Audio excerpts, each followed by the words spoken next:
Você provavelmente já escutou essa frase, que se você não faz dívidas, você não consegue conquistar as coisas. A minha mãe mesmo sempre conta sobre a postura da minha avó diante de dívidas. A minha avó dizia que se nós não fizéssemos dívidas, nós não teríamos como conquistar as coisas. E isso não é uma frase só da minha avó. Isso acabou se tornando um grande senso comum. O brasileiro, ele é muito adepto a fazer dívida, né? É como se fosse cultural. Se você não tem dívidas, você é quase que um anormal. E acaba que isso se torna uma crença tão arraigada, tão forte, que tu efetivamente acredita que se tu não fizeres dívida, tu não vai conquistar absolutamente nada. Provavelmente, se você vai me escutar falar sobre dívida, você vai já argumentar com a sua própria mente, dizendo assim: tá, mas e se eu não tiver dívida? Se eu não fizer esse empréstimo, como é que eu vou comprar as coisas? Como é que eu vou comprar minha casa? Como é que eu vou arrumar minha casa? Como que eu vou comprar meu carro? Pobre é assim, precisa de dívida.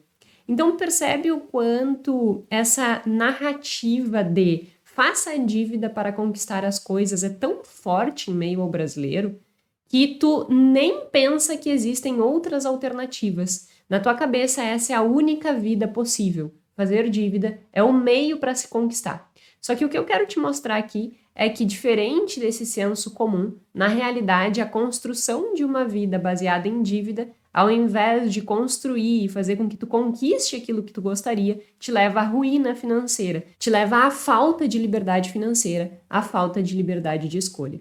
Então, no episódio de hoje, o 34º episódio, até eu olhei porque quase estou me perdendo no número de episódios, o 34º episódio do podcast Mais que Finanças, nós falaremos sobre dívida. O que é a dívida, como que ela se constitui, quais são os prejuízos de ter uma dívida e o que a gente pode fazer para sair desse ciclo vicioso, que realmente é um ciclo vicioso e eu vou mostrar como esse ciclo vicioso acontece. Então, eu quero que você saia daqui primeiro quebrando essa verdade absoluta que talvez tu tenha estabelecido aí na tua cabeça, de que a dívida é a única solução para se viver. E segundo, saia daqui também entendendo quais são os prejuízos que a dívida pode te gerar e como e o que tu precisa fazer para sair desse ciclo vicioso. Espero de coração poder te ajudar, porque eu sei assim o quanto muitas pessoas vivem uma vida cheia de dívidas e depois de um determinado momento já não conseguem mais nem saber como sair, como se desvencilhar desse grande problema. Então eu espero de coração que esse episódio possa contribuir para que tu comece a quebrar esse ciclo da dívida, ou se você ainda não tem dívida, para que você não entre nessa cilada, para que tu tenha já uma perspectiva diferente diante disso. Então, eu espero realmente poder contribuir para mais pessoas atingirem liberdade de escolha, que consigam ter as suas finanças organizadas e que não fiquem dependentes das dívidas. Então, esse é o meu desejo para este episódio.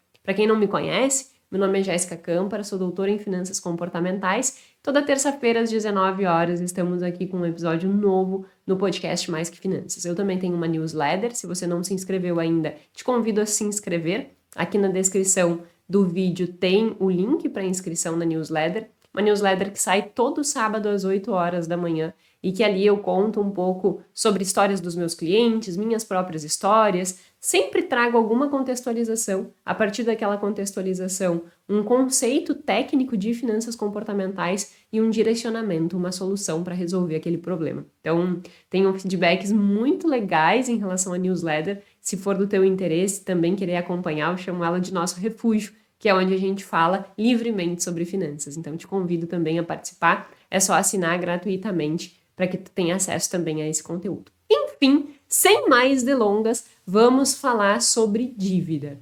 E eu quero, além de te fazer aquele convite inicial para pensar se realmente a dívida não é algo implementado na sociedade como uma alternativa para uma vida feliz, e aí eu quero te mostrar como isso é distorcido, como isso, ao invés de construir essa vida feliz, leva à ruína financeira. Mas antes disso, eu quero que tu pense se não acontece exatamente assim em relação ao ciclo da dívida. Se você já é uma pessoa que tem dívida, provavelmente você esteja em um desses estágios. O primeiro estágio é o seguinte: tu começou a trabalhar, tu tem ali a tua vida, o teu dia a dia, o teu trabalho, a tua renda, começa a gastar mais, ou quer um carro, ou quer financiar uma casa, ou quer um dinheiro porque acabou extrapolando no cartão de crédito, e aí tu começa a fazer o teu primeiro empréstimo ou o teu primeiro financiamento. Nesse primeiro momento, tu não consegue perceber nenhum risco de estar empregando esse comportamento. Tu simplesmente vai lá, pega um empréstimo e ainda pensa, ainda bem que eu consegui esse crédito aqui, porque agora eu vou conseguir alinhar minha vida. Então, esse é o primeiro estágio. É quando não há uma percepção de que aquilo ali pode levar para algum problema. Tu acha que aquilo ali é efetivamente a solução. Então, este é o primeiro estágio. Se você está aí, eu já te convido a fazer uma reflexão e escutar de forma ainda mais atenta o episódio de hoje, para que tu entenda que a gente precisa ir para os próximos níveis e buscar uma solução efetiva. Porque, diferente desta tranquilidade que você acha que é maravilhosa, o segundo estágio mostra que o problema é um pouquinho maior e que o buraco é um pouquinho mais embaixo.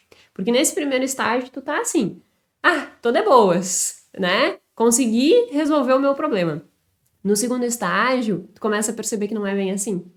No segundo estágio, tu olha e diz assim, putz, essa parcela mensal aqui que eu tô pagando, ela tá correndo um pouco o meu dinheiro.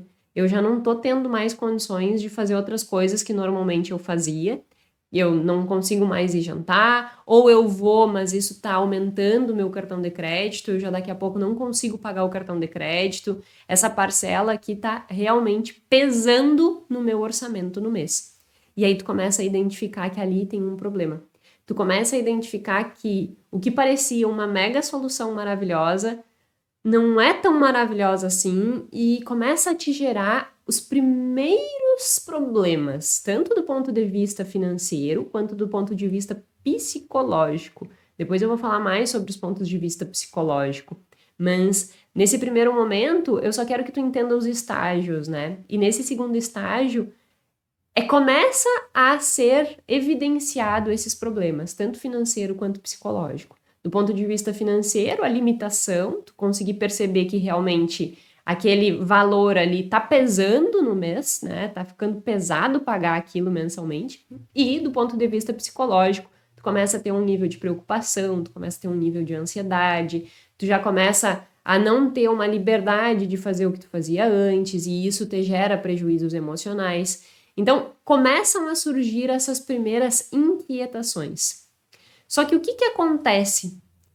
Tu não consegue mais te desprender do tipo de vida, do estilo de vida que tu construiu. E aí a gente vai para o terceiro estágio, que tu fica preso na dívida. Porque o que acontece? Num primeiro momento, tu fez a dívida para resolver um problema, né? E aí tu resolveu aquele problema, te deu aquele alívio. Num segundo momento, tu percebeu que aquele alívio, na realidade, te trouxe um problema, tanto financeiro quanto psicológico. Só que no terceiro estágio, tu percebe que estes problemas financeiros e psicológicos que foram ocasionados pela construção da dívida, eles já não conseguem mais ser eliminados, porque tu ficou preso ao teu estilo de vida, porque tu já não consegue mais gastar muito menos do que tu gastava antes, porque tu já não consegue mais deixar de viver aquele estilo de vida. Então, por exemplo, eu tenho uma cliente que ela gosta muito de viajar, só que ela não tem condições de fazer as viagens que ela faz. Só que ela diz, eu não abro mão de fazer isso, porque na cabeça dela, aquele estilo de vida já não é mais uma coisa passível de ser negociada. Então, é como se fosse um vício mesmo, sabe? É como se, assim, diante das circunstâncias, o que dói mais? Dói mais ter o problema financeiro e emocional por causa da dívida? Ou dói mais ter que reduzir o meu estilo de vida?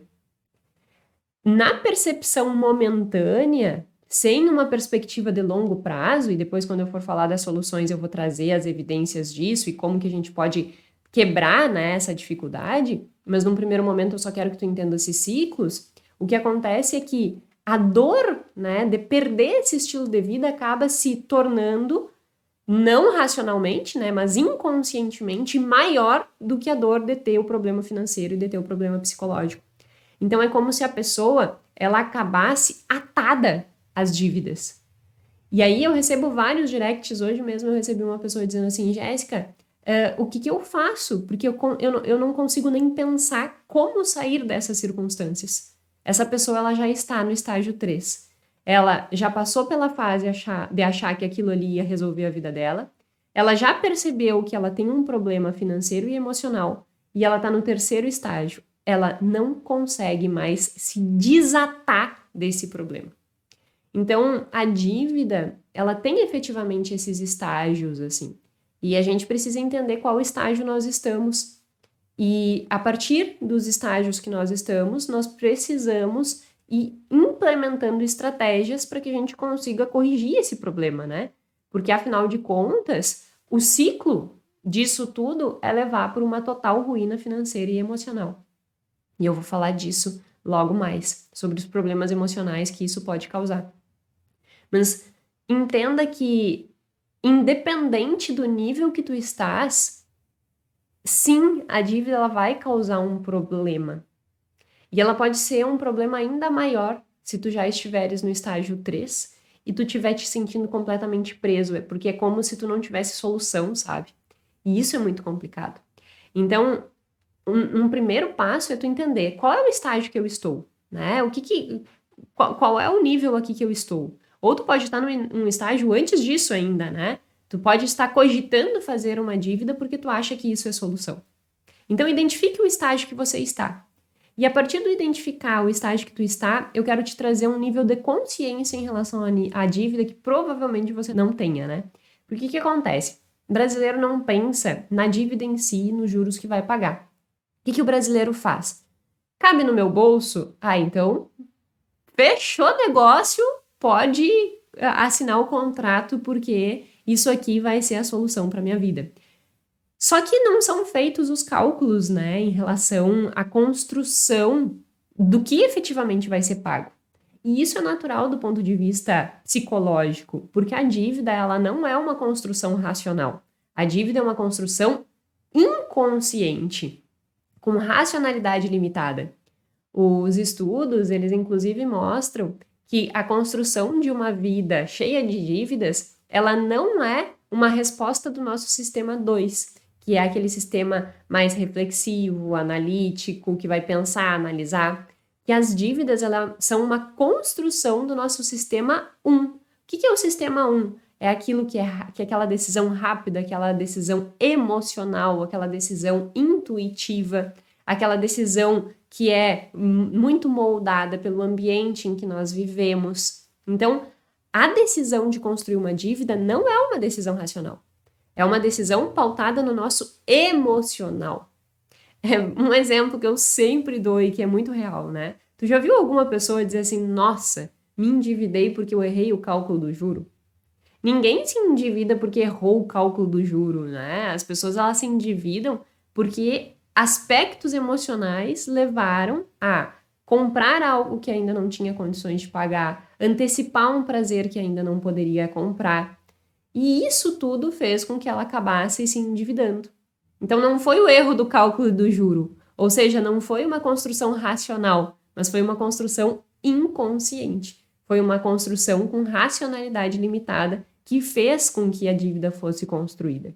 E aí a gente entra num ponto. O porquê que nós tomamos decisões erradas em relação à construção de dívida? Por que nós somos envolvidos pelo nosso emocional e nós efetivamente compramos coisas que ainda não temos condições de pagar e acabamos nos endividando? Então, quais são as causas da dívida? É isso que a gente vai entender agora. E num primeiro momento, né, é interessante perceber os dados que nós temos em relação ao Brasil.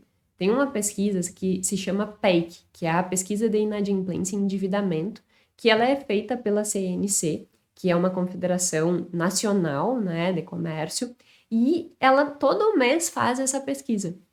E o que eles descobrem, né, ao longo de todos esses anos, desde que eu comecei a estudar endividamento, compra compulsiva, materialismo, conhecimento, educação financeira, eu sempre olho os dados dessa pesquisa. E eu lembro que quando eu comecei a estudar esse tópico, essa pesquisa ela estava em patamares de dívida bem menor do que temos hoje, assim. Hoje, realmente, ela está num patamar de quase 80% dos brasileiros terem algum tipo de dívida. É muita coisa, né? Eu lembro que quando eu iniciei na iniciação científica, que é quando a gente entra dentro de um grupo de pesquisa e começa a fazer artigo científico, começa a desenvolver pesquisa, isso estava em torno de 68%. Isso deve ter sido lá por, não vou falar o ano, senão eu vou me entregar a minha idade. Não, né? Inclusive, estou de aniversário nesta quinta-feira. Eu acho que era em torno de uns 58, 60%. Hoje a gente está em 79%, se arredondar 80%.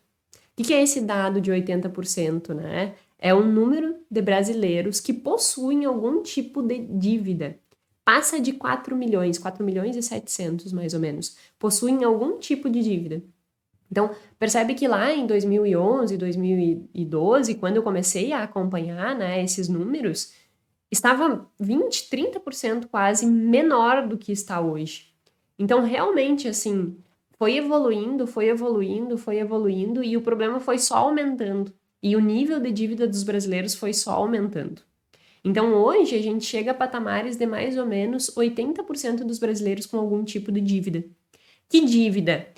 Qualquer dívida, seja no cartão de crédito, seja imobiliária, seja carro, casa, no sentido de fazer um empréstimo para fazer alguma coisa. Então, qualquer tipo de dívida. Mais de 80% dos brasileiros possuem algum tipo de dívida. E aí, só uma diferenciação conceitual, né? Endividamento é quando tu tem uma dívida, mas tu tá pagando ela sempre no dia. Então, assim, eu financiei um imóvel, tu tem uma dívida. Se tu tá pagando ela dentro do prazo que deveria, tu é uma pessoa endividada. Agora, quando tu começa a atrasar essa dívida, aí tu é inadimplente. Então, tem esses dois grupos, né? O número de endividados no Brasil, em torno de 80%, o nível de inadimplentes em torno de 30%. Ou seja, 30% dessas pessoas que têm dívida não conseguem pagar as suas contas em dia. São inadimplentes.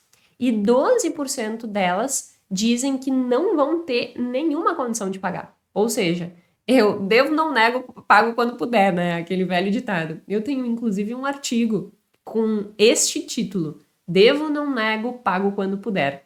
Inclusive, quando eu fui publicar esse artigo, foi uma pesquisa que eu fiz com pessoas que estavam com seu nome cadastrado no Serasa. Aí eu fui no Serasa e fiz pesquisa qualitativa nesse caso, né? Eu entrevistei as pessoas para perguntar como que elas se sentiam diante daquelas condições. E foi uma briga até para que eu conseguisse publicar o artigo com esse título, porque ainda na academia, né, no meio de pesquisa, tem uma coisa muito, ai, como assim tu vai colocar um ditado popular num título de um artigo científico? Mas enfim, venci e consegui publicar exatamente com esse título: Devo, não nego, pago quando puder. E essa pesquisa mostra que 12% dos endividados, eles já são inadimplentes e eles devem, não negam, mas pagam quando puder, no caso nunca. Porque diz ali, né, que são pessoas que realmente não têm condições de arcar com essa dívida. Então percebe que é conjuntural, né? Imagina 80% dos brasileiros ter algum tipo de dívida. É muito assustador esse número. 30% já estarem com dívidas em atraso e 12% não ter a menor condição de pagar essas contas.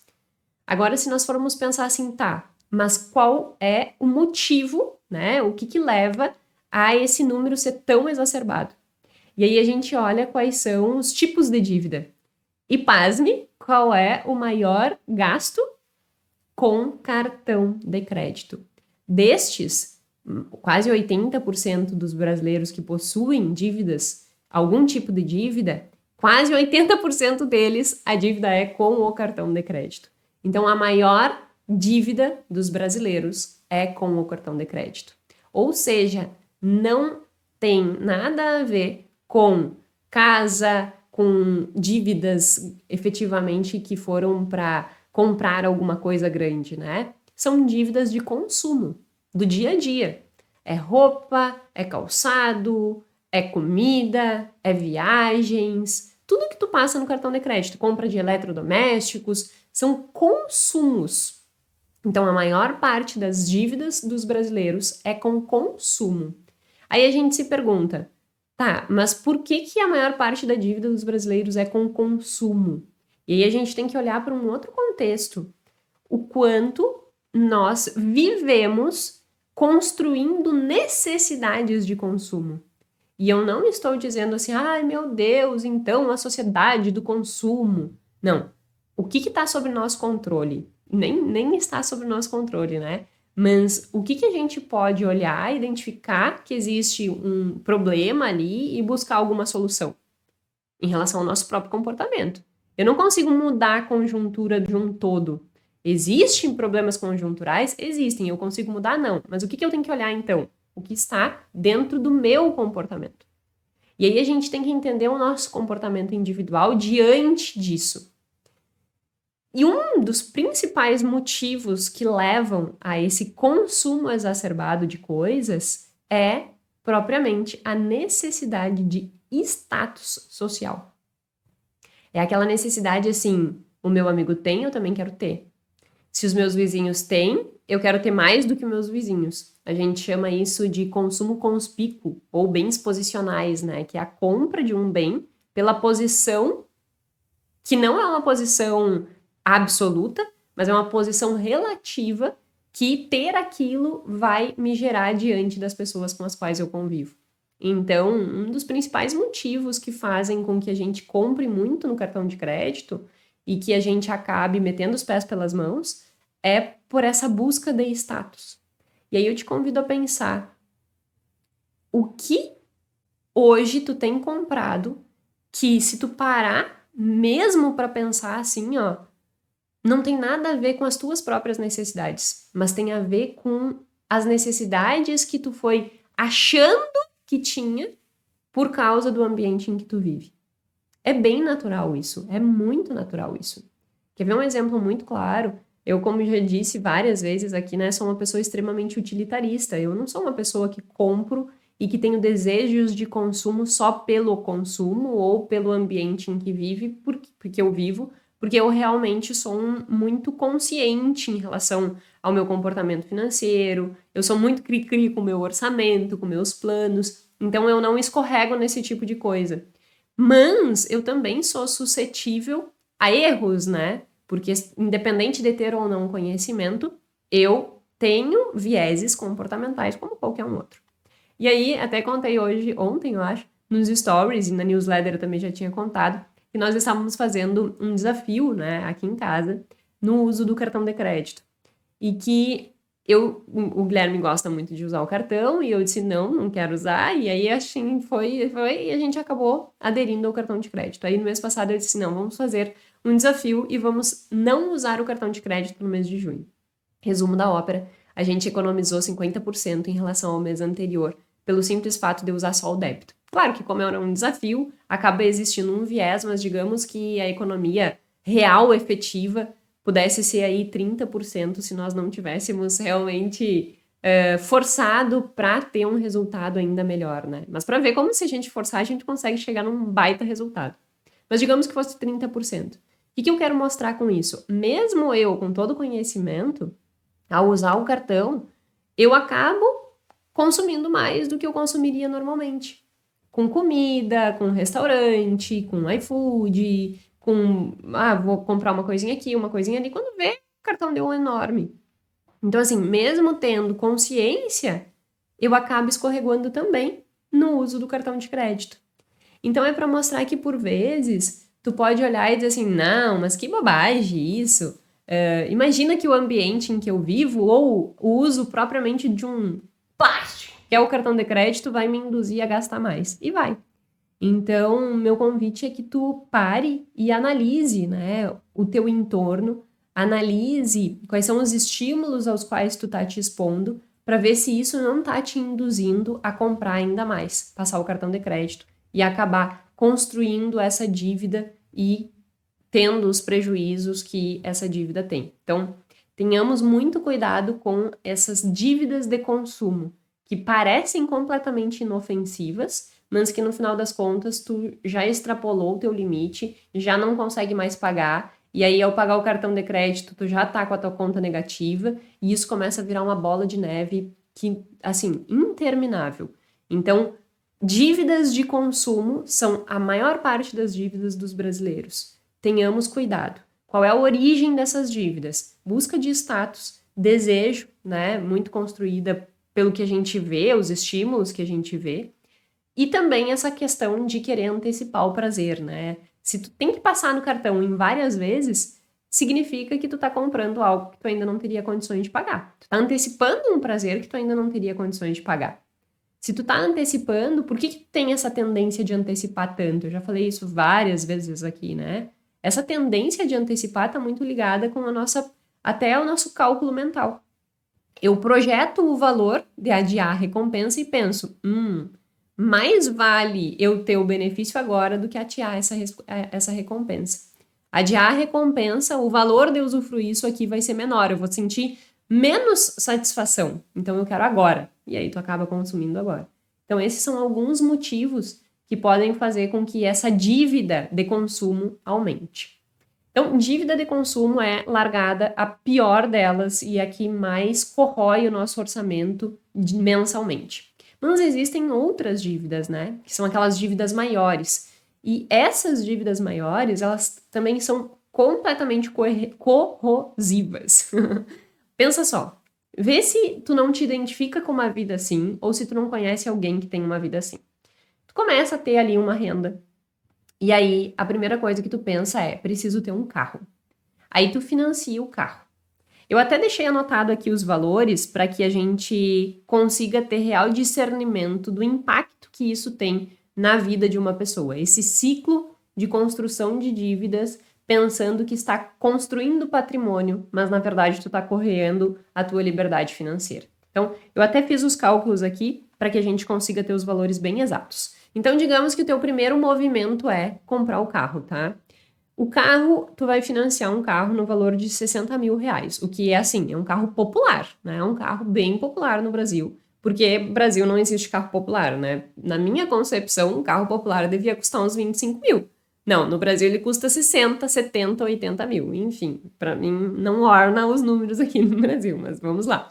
Tu financiou um carro em 48 vezes, taxa de juros de 60% ao ano. Te atenta a essa taxa de juro anual. Eles te passam uma taxa mensal, que aqui nesse caso daria 2,60 mais ou menos, se não me engano, não anotei aqui o valor exato. Mas te atenta a essa taxa de juro anual para ter real dimensão do que tu tá fazendo. Então, um financiamento de um carro de 60 mil reais, numa taxa de juro de 60% no ano, e em 48 meses, o valor de juro que tu vai pagar é 75.753. O carro de 60 mil vai te custar 135.753. Então esse é teu primeiro movimento, fazer o financiamento do carro. Só que daí tu tá ali, agora a parcela do carro coube no teu bolso, e agora tu começa a querer uma casa. E aí tu diz assim, está na hora de eu fazer o meu financiamento da casa, porque eu preciso ter meu próprio apartamento, porque morar de aluguel é colocar dinheiro fora. Então tu vai lá e financia a tua casa. Aí tu compra um apartamento ok, não é um apartamento magnífico, maravilhoso, é um apartamento ok, 2 quartos, numa região mais ou menos, pelo menos aqui em Florianópolis, esse seria o valor, 300 mil reais, um apartamento super normalzinho, assim, nada demais nesse apartamento, 300 mil reais. Aqui em Florianópolis, só para te ter uma ideia, um apartamento de 2 quartos numa região um pouquinho melhor, o valor já é 500 mil reais. Então, os imóveis aqui, eles têm um valor um pouco maior do que em outras regiões, em outras cidades, né? Mas, dependendo do lugar que tu mora, 300 mil tu conseguiria comprar um imóvel, um apartamento, 2 quartos, enfim, 80 metros quadrados, também nada de mirabolante, assim, né? Tô fazendo uma média do que seria o comportamento de um brasileiro de classe média, tá? Então, financiamento, 300 mil reais, uma taxa de juro ao ano de 10,5 em 360 meses, que é o normal de um financiamento. Resultado, tu estaria pagando 452 mil de juros. O imóvel que tu financiou de 300 mil sairia pelo valor de 752 mil reais 431. Esse seria o valor do imóvel que tu estaria comprando. Só que daí, não satisfeito de ter feito o financiamento do apartamento e mais o empréstimo do carro, tu começa a olhar o apartamento, depois de 2 anos morando ali e tal, e também já fez algumas outras viagens, o cartão de crédito já tá estourado, tu pensa assim, eu preciso resolver a minha vida, então eu vou pegar mais um empréstimo, agora de 100 mil reais, que eu consigo fazer a reforma do apartamento, eu consigo quitar o que eu tenho de dívida no cartão de crédito e eu recomeço a vida por aqui. E aí tu vai lá e pede o teu terceiro empréstimo, que é um empréstimo de 100 mil reais. Nesse caso, 60 meses, 22% de taxa de juros. Resultado, tu vai pagar 59 mil de juros e o total que tu vai pagar são 159 mil reais. Agora soma tudo isso. Respira, entende a lógica. Tu financiou um carro, fez um empréstimo de um carro, financiou um apartamento e fez um empréstimo de 100 mil para resolver a tua vida. Tu pegou o carro 60 mil, o apartamento 300 mil e mais 100 mil de um empréstimo para resolver tudo. Ou seja, tu pegou emprestado do banco 460 mil reais. Só que, juntando todos os juros, tu pagou 1.047 mil reais 317. Exatamente isso, 1.047.317 reais. Tu pegou 460 mil, tu tá pagando 1.047. Isso é muito mais do que o dobro, né? Na verdade, são 56% a mais que tu tá pagando. Mais de 500 mil reais tu tá simplesmente entregando para o banco. Tu está abrindo mão de poder usufruir desses 500 mil, 540 mil, né? Mais 580 mil. Tu tá abrindo mão de usufruir desse dinheiro em teu benefício próprio para dar pro banco. Por que eu tô sendo tão incisiva nisso? Porque tu só olha que cabe no teu bolso, mas tu provavelmente nunca parou para fazer esse cálculo, tanto na hora de pegar o empréstimo, quanto no dia a dia que tu tá pagando. E aí tu simplesmente vai deixando e acha que tá ótimo. Só que na verdade tá corroendo completamente as tuas condições financeiras. Acontece aqui o que a gente chama de afunilamento atencional, né? Em que tudo que acontece na tua vida acaba que o teu foco vai para o problema da dívida. E aí vários estudos avaliam o impacto dessas dívidas na tua saúde mental, na tua capacidade cognitiva, na tua capacidade de tomada de decisão, na tua capacidade de não antecipar prazeres imediatos. E o que eles mostram é que ter dívidas assim, tanto do ponto de vista do cartão de crédito, que foi a que eu comecei a falar, quanto essas dívidas maiores, assim, que, em ponto, né, é importante dizer, essas dívidas, elas são maiores e a taxa de juro dela é um pouco menor do que a do cartão de crédito. A taxa de juro do cartão de crédito é ainda pior, tá? Então, fica mais alerta ainda se o teu problema é com cartão de crédito, porque o juro do cartão é ainda maior. E aí vale, sim, ir lá no banco e pedir uma negociação. Quanto que seria um empréstimo para eu quitar a dívida do cartão de crédito? É melhor fazer isso do que manter a dívida no cartão de crédito. Dívida no cartão de crédito, por vezes, chega a 10% no mês. Então, é muito maior do que, por exemplo, a dívida essa aqui de 22% no ano, né? Do empréstimo de 100 mil que eu disse. Então, se tu tem empréstimo no cartão, vai lá e resolve. Ou no cheque especial, né, que é a conta negativo, vai lá e resolve. Pega um outro empréstimo, quita isso e resolve isso. Porque a taxa de juros vai ser menor. Enfim, o que eu quero mostrar é que nós precisamos construir a consciência do que representa nas nossas vidas acumular várias dívidas. Que pelo contrário do que tu imagina, que tu tá conseguindo construir um patrimônio, tu tá tirando o patrimônio de ti. Nesse caso, mais do que 500 mil reais. Tu tá tirando de ti para dar em juros pro banco. Aí as pessoas dizem, ai, mas é juros abusivos. Não, meu amor, tu foi lá e assinou o contrato. Tu aceitou esse contrato. Não tem nada de juros abusivo. Tem uma parte com dinheiro disponível, tu querendo pegar aquele dinheiro e tu ir lá e aceitando pagar por aquilo. Então, não é questão que é juros abusivos. Tu aceitou esse juro. A grande questão é nós não termos a necessidade de ir para os bancos, né? Nós temos que emprestar dinheiro para o banco. O nosso dinheiro Presta atenção nisso. O teu dinheiro, ele tem que ser emprestado para o banco. O banco tem que pagar juros para você, não você pagar juros para o banco. Quando você paga juros para o banco, você está tirando dinheiro do seu bolso. Ou seja, você está deixando de ter a liberdade de usufruir do teu próprio dinheiro pagando juro para o banco. É ao contrário, o banco tem que nos pagar juro. Como? Nós fazendo investimentos. Então a gente vai lá, faz um investimento e o banco nos paga juro. Essa é a lógica de uma vida com liberdade financeira. Nós não pagamos juros. Juros nós recebemos. Só que o brasileiro não está acostumado a receber juro.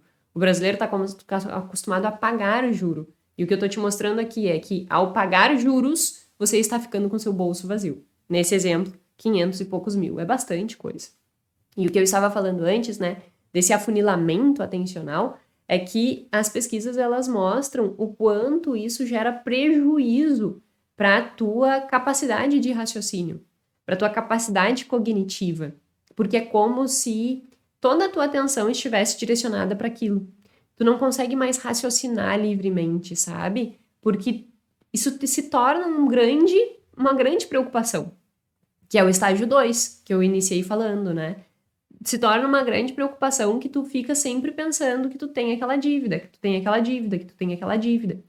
E aí vai pro terceiro estágio, tu já não consegue mais sair daquele contexto. E aí tu fica preso nisso.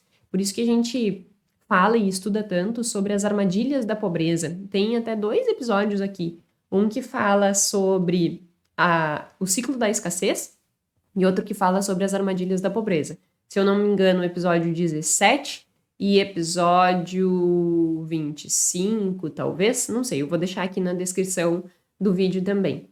Mas ali é exatamente a alimentação desse ciclo, em que quando tu chega no terceiro nível, tu já não consegue mais sair.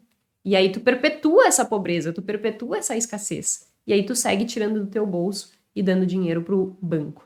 Então, toda essa conjuntura, né, tanto do ponto de vista de dívidas de consumo, quanto dívidas maiores, esses 2 tipos de dívida, eles são completamente destrutivos para as tuas condições, para a tua liberdade financeira.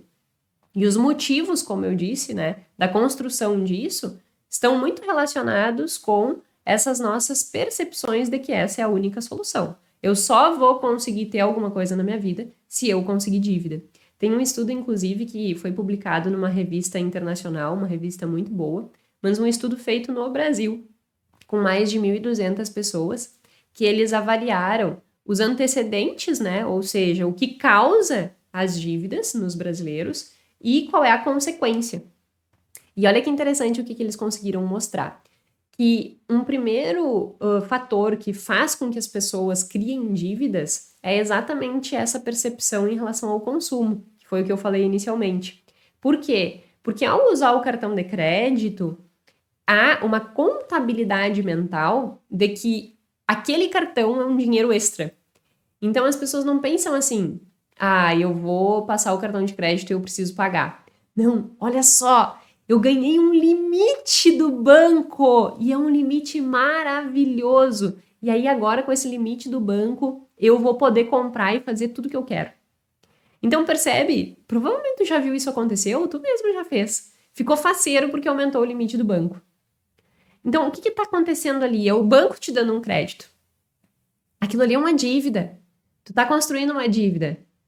E aí tu vai lá e acha que aquilo ali é um dinheiro extra, entre aspas, né? E eles mostram que essa crença de ver o cartão de crédito como um dinheiro extra é um dos fatores que levam ao aumento do endividamento. E um outro fator é as próprias emoções. Eles mostram que a ansiedade, né? E essa ansiedade está muito relacionada com esses pontos que eu comentei antes, de antecipar prazer que eu ainda não tenho condições de pagar, de, por vezes, também, por ver o ambiente que eu estou vivendo com acesso a muitas coisas, eu também fico com aquela ânsia de ter aquele acesso. Então, essas crenças, assim, de ter, né? Comprar, essa ansiedade do consumo, do endividamento, também potencializa esses níveis maiores de dívida. Então, o que causaria a dívida? segundo esse estudo, essa percepção do uso do cartão de crédito, achando que o cartão é um dinheiro extra, e as emoções, né? Esses sentimentos psicológicos que levam ao consumo exacerbado. Esses dois fatores levam à compra compulsiva, por exemplo. E a compra compulsiva, consequentemente, desencadeia a dívida. E a dívida faz com que não exista reserva de emergência. E aí, nós chegamos ao terceiro ciclo de escassez, né, com a dívida. Porque o que acontece? Se eu consumir em decorrência de usar o cartão de crédito e em decorrência dos meus estados emocionais, eu comprei. Muita compra me gerou dívida. Essa dívida fez com que eu corroesse toda a minha reserva de emergência. Então agora eu não tenho mais reserva. Qualquer problema que acontece na tua vida, tu não tem nenhuma alternativa para resolver aquele problema. Então o que tu faz? Tu vai lá e pega outra dívida. E aí isso vira um ciclo interminável, porque tu não tem condições de lidar com um imprevisto. E aí tu vai lá e pega uma nova dívida. E esse problema vai se exacerbando e as tuas emoções vão piorando ainda mais. E aí vira um ciclo vicioso. Por quê? E aí a gente tá no nível 3 que eu comentei inicialmente, né? Tu pegou a dívida, aí tu pegou a dívida e tu teve um problema. Esse problema tu resolveu com mais dívida. E aí tu já não consegue mais manter o teu padrão de vida, então tu pega mais dívida. E aí tu começa a entrar num ciclo que tu já não sabe mais como sair desse ciclo. E o que as pesquisas mostram é que isso, né, esse ciclo exacerbado, e aí agora já indo para as consequências negativas da dívida, efetivamente, né, entrando nesse nosso segundo tópico, né, o primeiro tópico é quanto que nós temos de dívida e como que a dívida ela é construída, né, os motivos pelos quais nós fazemos dívidas. Agora, quais são as consequências, mais diretamente dizendo, dessas dívidas? Essas consequências, inúmeros estudos avaliam, teve um estudo, inclusive, que pegou tudo que já foi investigado em relação a problemas que a dívida pode causar e fez uma análise disso, né? A gente chama de meta-análise. Eu consigo fazer uma análise de todos os estudos e ver qual é o direcionamento. E o que eles conseguiram descobrir? Que ter dívida é um dos maiores fatores que leva à depressão. Então, depressão, em todos os estudos, no caso, eles começaram a compilar mais de 500 estudos, milhões de estudos na real, né? Aí, depois de vários estudos, 30 e tantos mil estudos, eles separaram 500, desses 500 eles tiraram 50 para analisar. Não é esses números exatos, mas mais ou menos isso. E aí, desses 50 que eles tiraram para analisar, eles chegaram à conclusão de que uma das piores consequências emocionais da dívida é a depressão. Muito levada por vergonha, baixa autoestima, sensação de incapacidade, sensação de impotência, assim, eu não sei mais o que fazer, eu não consigo mais resolver, eu não tenho mais por onde correr. E isso vai levando à depressão, né? O que é a depressão? É a anedonia. Essa pessoa se deita na cama, essa pessoa só quer dormir, essa pessoa não tem reação diante da vida. E aí, se ela não reage, se ela não se movimenta, se ela não resolve, se ela não olha o problema e pensa assim, tá, eu tô diante de um problema, vou resolver. Não, essa pessoa fica o quê? Remoendo o problema. Essa pessoa começa a entrar num looping emocional em que parece que tudo é um grande problema. São aquelas pessoas que tu vai falar com ela e ela vai achar problema até na vírgula, né? Não no sentido literal da palavra, mas no sentido de que ela vai sempre estar olhando muito mais para os problemas do que para as soluções. E a vida dela vai se moldando em volta desses problemas. E aí é óbvio que ela não consegue sair disso. E aí ela fica depressiva. Então, a dívida, ela causa uma corrosão emocional, no estado emocional da pessoa. Porque ela vai se envolvendo naquelas condições precárias, no sentido de não conseguir se bancar, que ela já não vê mais outra saída. E aí a única saída para ela é a depressão, porque daí ela entra dentro de um estado emocional de anedonia. Tá bom. Uhum. Aí ela olha problema em tudo, mas ela também fica assim, meio... Sabe aquelas pessoas meio viajona, assim, meio... olhando para o nada, meio sem vida. É isso que causa. Então, um dos principais problemas é a anedonia. Um outro problema muito sério que causa é a ansiedade. Eles fizeram uma pesquisa perguntando assim, né? Quando tu pensa nas tuas dívidas, o teu coração dispara? E a maior parte das pessoas diz que sim, que o coração dispara, né? E isso é uma incidência, isso é uma evidência de que existe ali um nível de ansiedade. Porque se a gente pensar fisiologicamente, o coração disparar está diretamente ligado com o nosso eixo do estresse. Se eu estou estressado, a resposta do meu corpo vai ser um disparo do meu coração, às vezes sudorese, tudo isso tem a ver com ansiedade, com estresse. E a dívida, ao pensar na dívida, causa isso. Então, ansiedade e estresse é um outro ponto que os estudos trazem. Pessoas que têm elevada dívida acabam tendo esse afunilamento, né, atencional, só ficam pensando nessa dívida e isso gera uma descarga emocional muito grande. Então, são pessoas que às vezes acabam se tornando, inclusive, mais reativas, porque elas estão sempre na defensiva, assim, né? E do ponto de vista social, tanto a depressão quanto a ansiedade também gera prejuízos. Ter dívida é um dos maiores fatores para divórcio, né? Dificuldade financeira do casal ali causa divórcio, já fiz episódio aqui falando sobre isso. Dificuldade no trabalho, porque se tu tá ansioso, se tu tá deprimido, como é que tu vai trabalhar bem? Então tu não trabalha bem. Aí se tu não trabalha bem, o que que acontece? Tu não tem mais progressão de carreira. Tu não aumenta a tua renda, tu não aumenta teu salário. Qual é o resultado? Tu fica com menos renda. O resultado final, menor condições de pagar suas dívidas. E ou seja, tu vai alimentar ainda mais esse ciclo. Relacionamento com as pessoas. Como tu fica mais depressivo, tu não quer sair de casa. Então um amigo chama para sair, tu não quer sair. Tu tem vergonha das pessoas. Então tu não conta isso para ninguém. Tu acaba na tua bolha do teu problema e tu não externaliza esse problema e isso soma muito dentro de ti e piora as tuas condições emocionais. Então, percebe que os problemas inerentes da dívida, inclusive do ponto de vista psicológico, são muito negativos. Se nós olharmos para o ponto de vista financeiro, ainda piores, né? Não ainda piores, mas acaba que um retroalimenta o outro.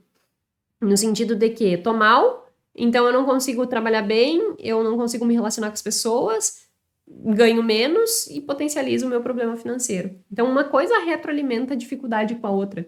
E aí tu fica no terceiro estágio de que tu não consegue mais sair desse ponto. Então, dívidas, ela não é a única solução. É isso que eu quero deixar de mensagem, né? E aí agora entrando já para o último tópico. O que eu posso fazer então para sair desse contexto? O que eu posso fazer para não seguir alimentando esses problemas e vivendo essa condição precária, tanto financeira quanto emocional? E aí a gente entra no último tópico, que é: quais são os próximos passos? O que eu posso fazer, então? Eu entendi quais são os problemas que isso causa na minha vida, o que eu posso fazer daqui para frente para melhorar a minha condição financeira? E para começar a falar das soluções, eu quero compartilhar os achados de um estudo que foi feito no Malawi. Pensa só, digamos que tu tem dívida, tá? E que ao ter estas dívidas, tu pega e recebe um dinheiro para resolver teu problema. O que tu acha que isso geraria de alteração nas tuas condições financeiras e nas tuas condições emocionais? Foi exatamente, né, o movimento que esse estudo fez. Eles selecionaram 196 famílias do Malawi, então uma região mais pobre, né, uma região com condições financeiras precárias, e eles deram até $5.000 para essas famílias. Então, para algumas famílias deram valores, para outras famílias outros, dependendo do problema, do tamanho do problema financeiro. E aí eles entregaram esse valor para essas pessoas diminuírem as suas dívidas. E aí eles avaliaram antes de dar o dinheiro e depois de ter dado o dinheiro 3 meses. E aí conseguiram fazer avaliações, tanto em relação à capacidade cognitiva, quanto à ansiedade, quanto à própria situação financeira, né? E o que aquilo tem causado na tomada de decisão. Olha que interessante o que eles descobriram. Todas as famílias que receberam esse dinheiro, as famílias que receberam o dinheiro, elas tiveram uma melhora na sua função cognitiva, ou seja, elas começaram a raciocinar melhor. Tem um testezinho que eles fazem. Um exemplo para simplificar esse teste. Pensa que tu tá aqui no Brasil, né, e que tu dirige sempre do teu lado esquerdo. No Brasil, a gente dirige, né, o lugar da direção é no lado esquerdo. Na Inglaterra, a direção é no lado direito. Então, se tu fosse para a Inglaterra, tu teria que mudar completamente a tua perspectiva, né, de direção. Tu teria que fazer um esforço mental muito forte, porque agora eu não dirijo mais na esquerda, eu dirijo na direita. Então, agora como é que eu olho para o retrovisor, como é que eu dirijo, meu senso de espaço muda, como é que funciona? Então, percebe que tu teria que ter um esforço cognitivo ali para que tu conseguisse dirigir. Os testes que eles fizeram nesse estudo foram buscando exatamente induzir a uma dificuldade que fizesse com que essa pessoa tivesse que empregar maior esforço ali para conseguir resolver o problema. E aí esse testezinho é um testezinho que tu tem que ir apertando botõezinhos, mas eu acho que ficou claro, né, como que seria esforço com esse exemplo da direção. Melhor do que dizer o passo a passo do experimento. E aí no experimento eles fizeram algo parecido. E o que eles descobriram? Que as pessoas, antes de terem o alívio da dívida, elas tinham uma maior dificuldade de serem eficientes no teste. Ou seja, é como se tu estivesse indo para a Inglaterra e saísse de carro e ficasse batendo o carro em tudo que é canto. Porque tu não conseguiu ter um raciocínio ali para fazer uma direção legal, sabe? Para conseguir ter uma noção espacial, para conseguir melhorar a tua direção. Saiu batendo em todos os carros. Quando tu não tem dívida, tu tem mais o que eles chamam de banda larga.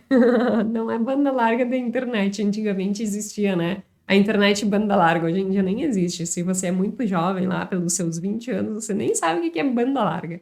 Quem é da minha turma, dos 30, sabe o que é banda larga. Mas não tem nada a ver com a banda larga da internet, tem a ver com a nossa banda larga, como se fosse nossa capacidade de processar informações no nosso cérebro, né? E o que eles dizem é que a dívida, ela limita essa nossa capacidade de raciocínio. Então, tu vai para a Inglaterra e tu não tem, se tu tem dívida, a tua banda larga no cérebro, ela tá limitada. Tua capacidade de processar a informação tá limitada. Então, tu dirige pior. Se tu não tem dívida, tu dirige melhor. E eles conseguiram comprovar isso no estudo, fazendo uma avaliação antes e uma avaliação depois, e mostrando que a capacidade cognitiva das pessoas melhorou depois do alívio da dívida. As pessoas começaram a dirigir melhor na Inglaterra. Só um exemplo prático para conseguir tornar isso factível de entender, né? Além disso, outras melhoras, em termos de ansiedade, reduziu-se 11% no nível de ansiedade, e em relação ao imediatismo, reduziu-se 10% do imediatismo. As pessoas, elas conseguiram adiar um pouco mais a recompensa, sabe? Não ficaram tanto naquela coisa de já tô ferrado mesmo, se eu já tô ferrado mesmo, então gasto mais isso aqui e pronto, não tem problema nenhum. Depois eu vejo. As pessoas, elas se tornaram mais conscientes e abriram mais mão dos prazeres imediatos em relação a prazeres futuros em torno de 10%. Então, houve melhora em todos os itens que eles avaliaram.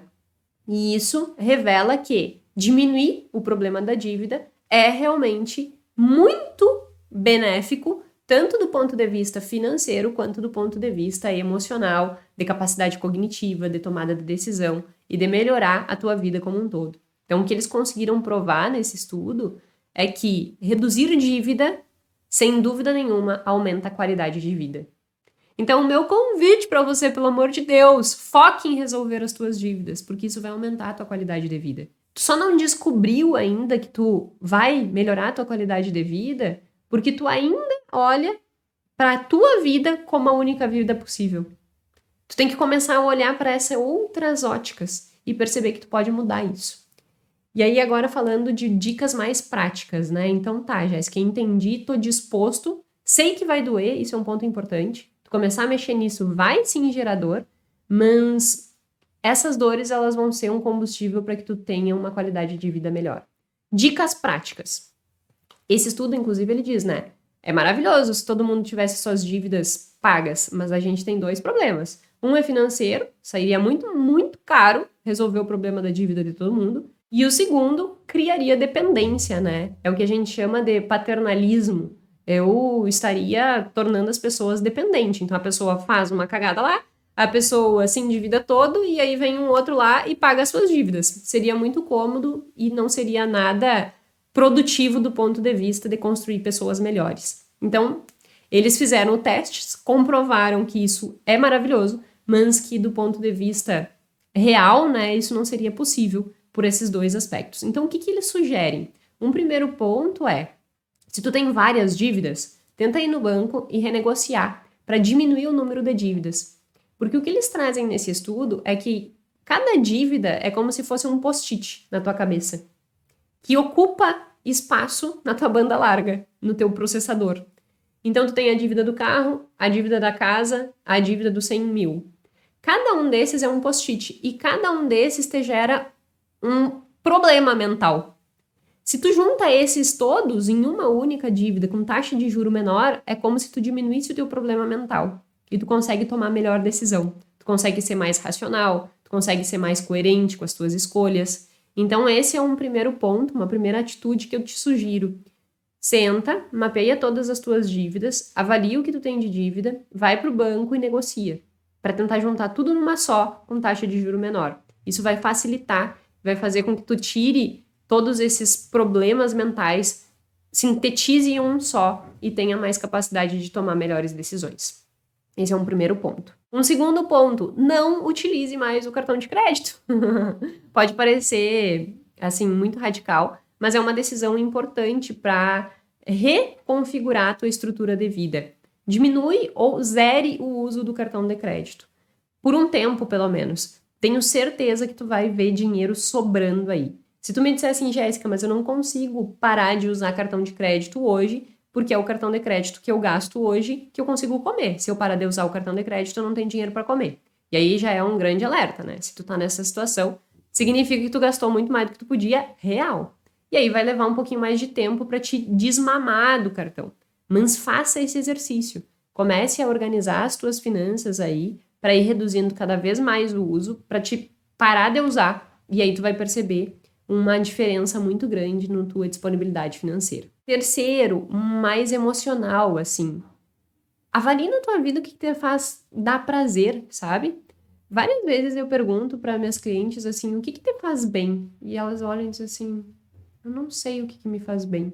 Sabe aquela sensação de tu fazer alguma coisa que tu te sente plena, sem nem explicar o motivo pelo qual, mas tu te sente bem? Eu, por exemplo, é acordar cedinho da manhã e ler. Nossa, aquilo me dá uma sensação gostosa, sabe? Uma plenitude. Tenta identificar coisas que te façam bem e incorpora esses movimentos mais na tua vida. Porque o que acontece?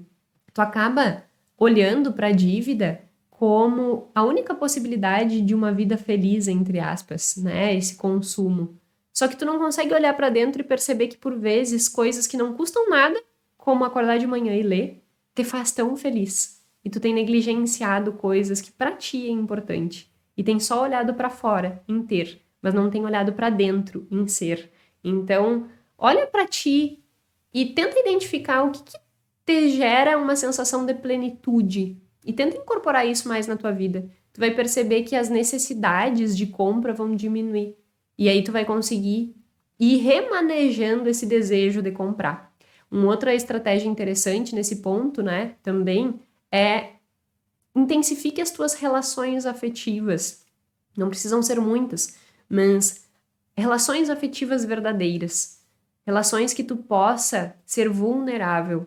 Relações que tu possa olhar e dizer assim, estou endividada, eu preciso de ajuda, eu quero te contar o que aconteceu comigo, a situação que eu estou, e eu preciso do teu apoio para sair disso. Isso vai fazer a maior diferença nesse teu processo de reconstruir e organizar a tua vida. Seja teu marido, tua mãe, uma amiga próxima, um amigo, não sei, alguém, mas escolha uma pessoa para ser teu cúmplice nesse processo. Regulação emocional, uma das melhores é relações afetivas. Então busca ter uma relação afetiva, isso vai te ajudar muito no processo. E por fim, mas não menos importante, né? Do ponto de vista prático, reúna todos os teus gastos, avalie onde é que está indo os teus gargalos, consiga verificar o que tu está gastando mais e não deveria. Tenta pensar por que tu tem gasto tanto. Será que é uma busca de uma recompensa? Será que é um sentimento de culpa e que tu quer ficar sem dinheiro? Enfim, tenta entender o teu comportamento um pouquinho mais fundo, né? Eu acho que vários episódios aqui, se tu olhares, tu vai conseguir ter esse discernimento melhor do teu comportamento financeiro. Por que tu tem gasto tanto? Para que tu consiga fazer esses diagnósticos e entender o que está te levando a construir uma vida cheia de dívida. E aí, a partir disso, é sentar e realmente mapear tudo, colocar no papel. Quanto que eu devo? Quanto que eu tenho de receita? Qual é a minha condição? E visualizar isso. E falando em visualização, uma última sugestão que é muito legal de ser feita. Se tu tá gastando, por exemplo, mais do que tu ganha mensalmente, por exemplo, digamos R$2.000, eu gasto todo mês 2.000 a mais do que eu ganho. Projeta quanto que isso vai ter gerado de dívida no longo prazo. Esses dias eu fiz isso para uma cliente e a dívida dela em 10 anos chegaria a R$1 milhão de dívida. E aí, por que isso é importante? Para que tu realmente veja que a manutenção do teu comportamento disfuncional hoje pode levar a uma situação horrível daqui a 10 anos. E aí sim, não terá mais volta, né? Então, projete o problema. Olhe para aquilo e diga assim, não é essa a vida que eu quero viver. Não é essa a vida que eu quero ter. Isso vai te dar mais força para que tu consiga resolver os problemas hoje e melhorar a tua vida. Cada vez que tu for gastar em alguma coisa, tu pensa, se eu gastar, eu vou ter 1 milhão de dívida daqui a 10 anos. Não é essa a vida que eu quero ter. Volta e aí tu vai para tua essência. O que eu posso fazer que me gera uma sensação de plenitude sem gastar? E aí tu vai substituir aquele movimento que seria de compra por um movimento que te faça te sentir bem. E aí busca também uma pessoa, como eu comentei antes, para dizer assim, olha, quase gastei, mas não gastei, venci mais uma vez, mais um dia. Porque essa construção toda vai ser o alicerce para te romper com esse processo, com essas dívidas e com essa manutenção do nível 3, que é estar ali e não saber como sair. Enfim, trouxe essas sugestões, né, e trouxe esse assunto, porque eu sei que é um assunto que pega muitas pessoas e que pode ser um grande calcanhar de Aquiles aí na tua vida, que gera prejuízos emocionais e financeiros, que acaba com a qualidade de vida e que, no meu papel, né, de discutir questões de finanças comportamentais e buscar que as pessoas consigam construir uma vida livre, é meu papel discutir esse tipo de questão, mesmo sendo uma questão doída. Eu acho que era meu papel trazer esse assunto aqui no podcast. Então, eu espero que tu tenha gostado e espero que tu consiga implementar na tua vida e que tu saia desse ciclo. O meu muito obrigada e até o próximo episódio.